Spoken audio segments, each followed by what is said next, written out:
Hello students, first class में हमने जो है वो प्रोबेबिलिटी के इवेंट्स के बारे में पढ़ा था कि कौन सा इवेंट जो है वो प्रोबेबिलिटी के अंडर आते हैं। जैसे म्यूचुअली एक्सक्लूसिव इवेंट थे, कॉम्प्लीमेंट्री इवेंट्स थे, इंडिपेंडेंट थे, वो सारे इवेंट्स थे। आज जो हम एक्चुअल प्रोबेबिलिटी जो है वो पढ़ने जा रहे हैं, तो सबसे पहले प्रोबेबिलिटी की definition.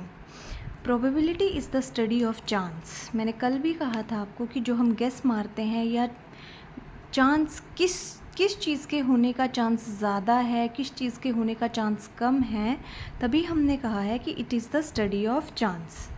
The probability of an event is the measure of the chance that the event will occur as a result of an experiment. मतलब हम कोई एक्सपेरिमेंट करते हैं तो कितना चांस है कि वो एक्सपेरिमेंट सक्सेसफुल रहेगा, कितना चांस है कि वो एक्सपेरिमेंट सक्सेसफुल नहीं रहेगा। That is probability. That's why it is the measure of the chance. There is a relative frequency with which an event is expected to occur on an average। जैसे अब कोई भी चीज़ है, जैसे हम कहते हैं कि 90% चांस हैं कि ये सर्जरी जो है वो सक्सेसफुल रहेगी, तो मतलब that is a relative frequency. किसी भी चीज़ के होने के लिए एक रिलेटिव फ्रिक्वेंसी है with which an event is expected to occur on an. हम एक एवरेज सी लगाते हैं, दैट इज़ एन एवरेज, कि एवरेज 90% एवरेज है कि ये जो है वो सक्सेसफुल होगा सर्जरी। जैसे हमने पिछली क्लास में एग्जाम्पल लिया था, तो that is probability. For example, a child with blood group RH negative will born once in 10 births.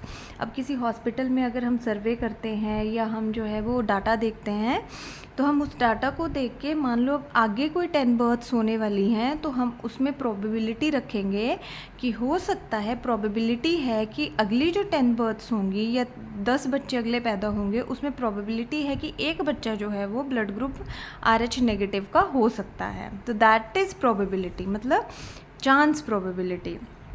Measure of chance मतलब कितना जो है वो उसमें चांस है किसी चीज़ के होने का, दैट इज़ प्रोबेबिलिटी। अब उसके बाद आता है क्लासिकल और मैथमेटिकल डेफिनेशन। लेट, अब ये हमें पता था कि omega be the sample space associated with random experiment, then probability of an event A denoted by P A is given by. मतलब देखो, अब इसमें देखना बहुत ईजी है ये। पी ए मतलब ए की ए इवेंट, मतलब मान लो हमने एक एक्सपेरिमेंट किया, मान लो हमने जो है वो कॉइन को टॉस किया, तो उसमें हेड भी है, उसमें टेल भी है, ठीक है। तो हेड मान लो वो ए इवेंट है और जो टेल है वो बी इवेंट है। लेकिन अभी हमने क्या देखना है, then the probability of an event A denoted by P A is given by. तो हम कैसे देखेंगे, मतलब नंबर ऑफ फेवरेबल इवेंट्स, मतलब जो हम देख रहे हैं कि हेड कितनी बार आएगा, तो मतलब ए कितनी बार आएगा, और नंबर ऑफ एग्जीक्यूटिव इवेंट्स, तो हमने ये है सैम्पल स्पेस। तो मैंने क्या कहा था कि हेड या टेल 10 बार हमने कॉइन को जो है वो टॉस किया, उसमें से हमें लगता है कि प्रोबेबिलिटी ऑफ ए जो है वो है 5 टाइम्स। लेकिन हमने जो एग्जीक्यूशन दिया, एग्जीक्यूशन का मतलब है कितनी बार एक्सपेरिमेंट किया, मतलब कॉइन को कितनी बार हमने टॉस किया, तो हमने उसको टॉस किया मान लो 10 टाइम्स, तो वो हुआ हमारा ओमेगा सैम्पल स्पेस। और 5 बार हम क्या कर रहे हैं, प्रोबेबिलिटी लगा रहे हैं पहले ही कि हम 10 बार जो है वो उसको उछालेंगे, प्रोबेबिलिटी है कि 5 बार हेड आएगा, 5 बार टेल आएगा, तो पी ए प्रोबेबिलिटी, मतलब हम पहले ही सपोज कर रहे हैं इस चीज़ को, ऐसा नहीं सोचना है कि उसके बाद प्रोबेबिलिटी निकलेगी, नहीं। तो हम जो है वो पहले ही जो है वो उसका देखते हैं और उसके बाद जो है वो हम मतलब नंबर ऑफ फेवरेबल इवेंट्स, जो हमें मतलब हेड कितनी बार आएगा ये हमें देखना है, upon total number of executive events या sample space, that is probability. अब हम क्यों प्रोबेबिलिटी पढ़ते हैं, अब जैसे मैंने सर्जरी का की एग्जाम्पल बताया था मैंने कि 90% प्रोबेबिलिटी है कि सक्सेसफुल रहेगा। मान लो कोई ऐसा पेशेंट है जिसकी जो बॉडी कंडीशन है which is not favourable for the surgery, still अगर उनके अटेंडेंट्स या फैमिली मेम्बर्स हमें इंसिस्ट करते हैं कि you have to do the surgery, तो हम क्या कहेंगे कि प्रोबेबिलिटी है कि सक्सेस रेट जो है ओनली 10% रहेगा। तो उस प्रोबेबिलिटी को देखते हुए वी कैन डिसाइड कि we should go for the surgery और नॉट। तो that is the value of probability in this.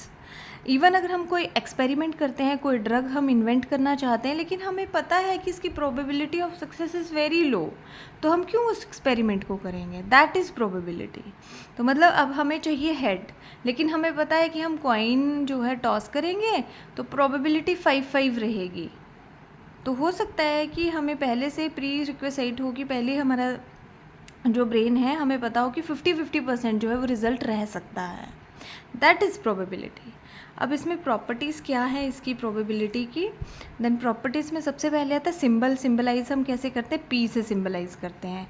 Range from 0 to 1, मैंने बताया था आपको कल भी कि कब हम जो है वो ज़ीरो काउंट करते हैं। जैसे इम्पॉसिबल इवेंट थे तो हमें उसमें ज़ीरो रखना पड़ रहा था, एक में हम 1 रख रहे थे, जैसे पॉसिबल इवेंट में हम 1 रख रहे थे। तो वैसे ही the range of probability is 0 to 1, that is या तो ये 0 से ज़्यादा होगी और 1 से ऑलवेज कम होगी। This is the probability. इसकी 0 to 1 जो है वो रेंज रहती है। देखो हमने किया था पीछे, श्योर इवेंट जो थे उसकी प्रोबेबिलिटी 1 थी, इम्पॉसिबल इवेंट की प्रोबेबिलिटी 0 थी। Probability and P, probability of an event happening in sample P and that of not happening is denoted by Q. मतलब कोई इवेंट अगर होता है तो उसको हम सिंबलाइज करते हैं पी से, और जो इवेंट उसमें जिसकी प्रोबेबिलिटी नहीं है होने की उसको हम सिंबलाइज करते हैं क्यू से। तो ये आपने बात याद रखनी है, इट इज़ वेरी इंपॉर्टेंट, आगे ये बहुत काम आएगी जब हम न्यूमेरिकल सॉल्व करेंगे। So P plus Q is equal to 1। मतलब मैंने क्या कहा था, इसकी मैक्सिमम रेंज जो है वो 1 हो सकती है। तो मतलब P है प्रोबेबिलिटी होने की, Q है नहीं होने की। तो P को हमने P प्रोबेबिलिटी को P से सिंबलाइज किया, नहीं होने को हमने Q से सिंबलाइज किया, और उनकी मैंने कहा रेंज कितनी होती है 0 to 1। तो P प्लस Q क्या होगा? 1 होगा। मतलब होना प्लस नहीं होना इज इक्वल टू 1। ठीक है। उसके बाद आता है यूजेस।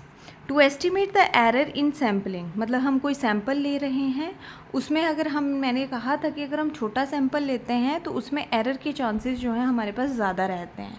अगर हम ज़्यादा बड़ा एक लार्ज सैम्पल लेते हैं तो एरर के चांसेस जो हैं वो उसमें कम रहते हैं, मतलब बायास्ड होने के चांसेस कम रहते हैं, और जो हमारा एक्सपेरिमेंट का रिज़ल्ट होता है उसका करेक्ट आने के चांसेस जो है वो बड़े सैम्पल में ज़्यादा होते हैं और छोटे सैम्पल में कम रहते हैं। तो to estimate the error in sampling, to fix up the sample size, yes very very important. मैंने अभी आपको बताया कि सैम्पल साइज भी हम प्रोबेबिलिटी से देख सकते हैं। To test the statistical significance, आगे हम पढ़ेंगे कि कैसे हम प्रोबेबिलिटी से स्टैटिस्टिकल सिग्निफिकेंस को पता कर सकते हैं, क्योंकि जो भी हम एक्सपेरिमेंट करेंगे जो स्टैटिस्टिकली सिग्निफिकेंट होगा वही हमारे लिए जो है वैल्यूएबल होगा, वही हमारे लिए जो आगे चल के काम आएगा। तो हम जो स्टैटिस्टिकल सिग्निफिकेंस होती है, जो हम पी वैल्यू आगे देखेंगे, आगे मैं पढ़ाऊंगी आपको ये सारा, जब हम पैरामीट्रिक नॉन पैरामीट्रिक टेस्ट करेंगे, टेस्ट ऑफ सिग्निफिकेंस करेंगे, तब आपको इसका पूरा समझ आएगा कि वहाँ पे प्रोबेबिलिटी की वैल्यू कितनी ज़्यादा है। टू प्रिडिक्ट द क्योरेबिलिटी, अभी मैंने आपको सर्जरी का बताया, expectation of life and survival of rate.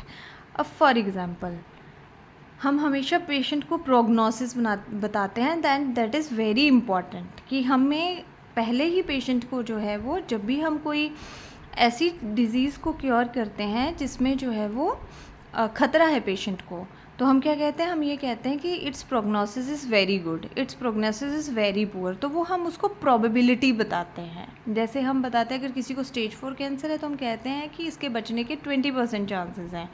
अगर स्टेज 1 होगा तो हम कहेंगे कि 90% जो है इट्स क्योरेबल, और तो that is probability. Now types of probability, it is very important. सबसे पहले आती है मैथमेटिकल और थ्योरेटिकल प्रोबेबिलिटी, फ्रीक्वेंट्स और एक्सपेरिमेंटल और ऑब्जेक्टिव प्रोबेबिलिटी, बायसियन और सब्ट्रैक्टिव प्रोबेबिलिटी, और इसको हम प्रायर प्रोबेबिलिटी भी कहते हैं, ये कट किया हुआ, this is also called as prior probability. तो सबसे पहले हम करेंगे मैथमेटिकल प्रोबेबिलिटी। तो मैथमेटिकल प्रोबेबिलिटी जैसे हमने पीछे किया, all possible events are assigned equal, probability of happening, that is occurrence of all outcomes are considered as equally likely. ठीक है, अभी आगे आपको समझ आएगा। अब जैसे मैंने पीछे बताया था कि हमने एक कॉइन को हमने टॉस किया और टॉस करके हमें हेड को हमने ए माना है, टेल को हमने बी माना है। तो हमें देखना है कि ए की प्रोबेबिलिटी कितनी है, तो हम उसमें वो क्या है, दैट इज़ मैथमेटिकल प्रोबेबिलिटी। तो हम क्या करेंगे, हम प्रोबेबिलिटी लगाएंगे कि वो 5 टाइम्स आएगा, तो हम ऊपर ए की 5 प्रोबेबिलिटी बनेंगे, लेकिन टोटल हमने उसको 10 बार जो है वो टॉस किया होगा, तो हम नीचे लिखेंगे 10। तो अकरेंस ऑफ इवेंट, ये इवेंट हुआ, और टोटल नंबर ऑफ ट्रायल्स मतलब 10 टाइम्स जो हमने उसको टॉस किया, मतलब ये है सैम्पल स्पेस और ये है event, that is probability, mathematical probability.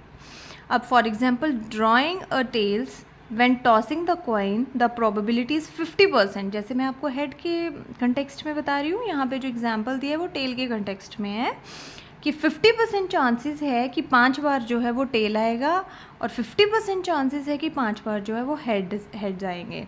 तो that is mathematical probability and it is very important. Next आता है frequent relative probability. The probability interpreted as fraction of favourable, that is number of times the event, मतलब favourable याद रखना है, fraction of favourable in the question occurred in large number of trials in random experiment, that is frequent probability. This is the probability based on observation or actual measurement. Probability, अब इसमें हम example से पढ़ेंगे तो हमें काफ़ी easy लगेगा। तो इसमें क्या है, हमने क्या फ्रिक्वेंसी याद रखना कि हमने इसमें देखा था फ्रिक्वेंट प्रोबेबिलिटी। तो इसमें क्या है, probability of an event A, how many times event A occurs upon total number of trials. अब इसके लिए हम एग्जाम्पल देखेंगे। If a dice is rolled to 10 times, the number 2 is rolled 3 times. मतलब पहले तो क्या था, सिंपल था, एक हमारे पास हेड था, एक हमारे पास टेल्स था, ठीक है। लेकिन अब हमारे पास क्या है, हमारे पास हेड टेल्स नहीं है, हमारे पास एक डाइस है जिसमें हमारे पास 1 to 6 तक जो है वो पॉइंट्स रहते हैं, ठीक है, 1 to 6 तक। तो हमने देखा कि हमने उसको 10 टाइम्स जो है वो रोल किया, मतलब हम सांप-सीढ़ी खेल रहे थे, हमने उसको 10 टाइम्स जो है रोल किया, तो हमने देखा the number 2 is rolled 3 times. Then the relative frequency और प्रोबेबिलिटी ऑफ रोलिंग 2 इज़, जो 2 नंबर है वो कितनी बार 3 टाइम्स आया, 3/10। मतलब अगली बार अगर हम 10 टाइम्स उसको रोल करते हैं तो उसकी प्रोबेबिलिटी हमारे पास कितनी रहेगी, उसकी प्रोबेबिलिटी हमारे पास रहेगी 3/10, ठीक है, 3/10।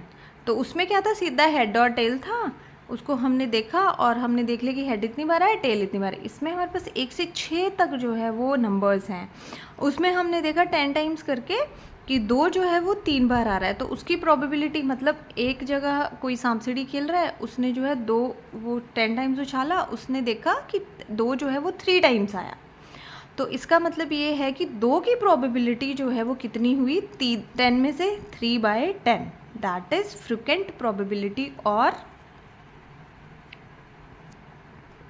Objective probability.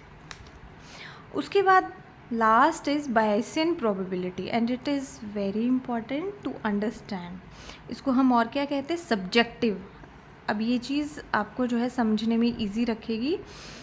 दूसरा सब्ट्रैक्टिव और पर्सनल प्रोबेबिलिटी। सब्जेक्टिव और पर्सनल, देखो बच्चों, जब भी हम ऐसे कहते हैं कि ये सब्जेक्टिव क्राइटेरिया है, ये ऑब्जेक्टिव क्राइटेरिया है, तो सब्जेक्टिव क्राइटेरिया का मतलब हमेशा ऐसे होता है, जैसे मान लो हम किसी पेशेंट को पैल्पिटेशन देखते हैं, पैलर देखते हैं, वो जो है एक सब्जेक्टिव क्राइटेरिया है। लेकिन उसी पेशेंट में अगर हम HB देखते हैं कि 9 ग्राम% है, उसका MCV जो है वो कम है, दैट इज़ ऑब्जेक्टिव क्राइटेरिया। तो बिल्कुल वैसे ही सब्जेक्टिव का मतलब है it is related to some person, ठीक है। तो देखो इट इज़ वेरी इंपॉर्टेंट, इसमें आप जो है वो इजीली जो है वो देख पाओगे।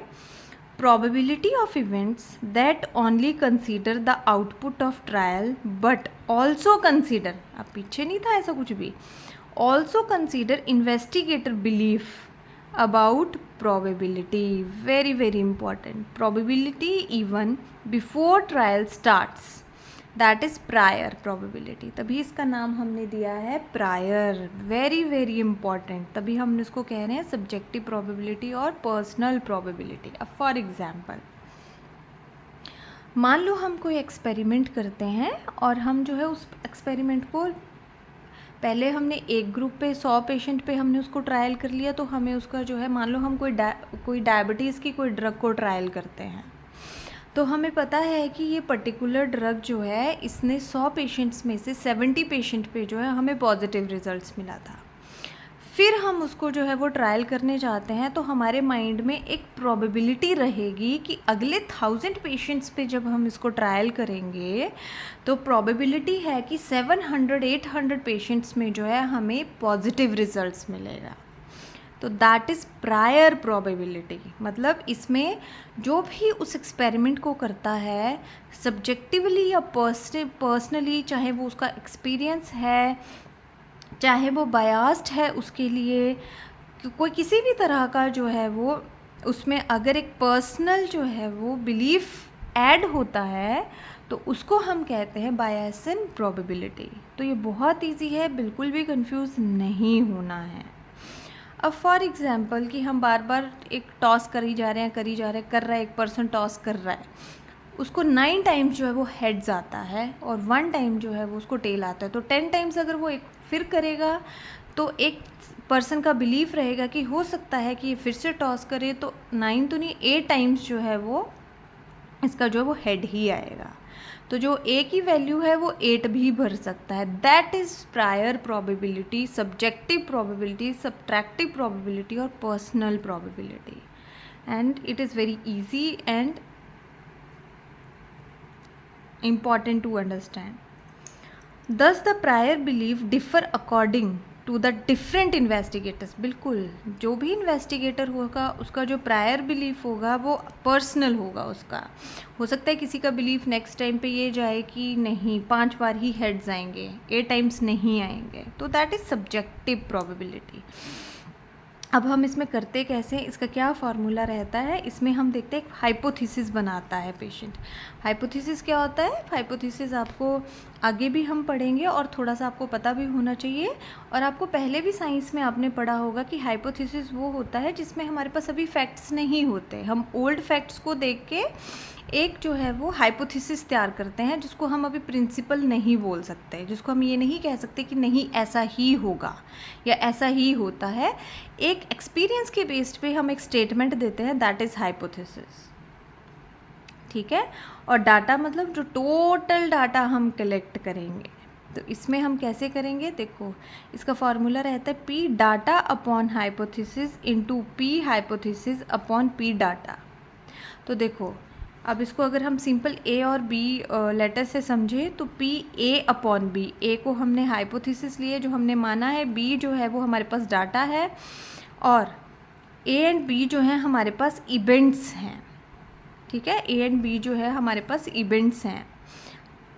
तो इसमें क्या है, P B upon A, data upon hypothesis, B upon A into P A जो है जो हम इवेंट मानते हैं और पी बी, ठीक है, जो दूसरा इवेंट है, ये जो दूसरा डाटा है, जो दूसरे डाटा की प्रोबेबिलिटी है।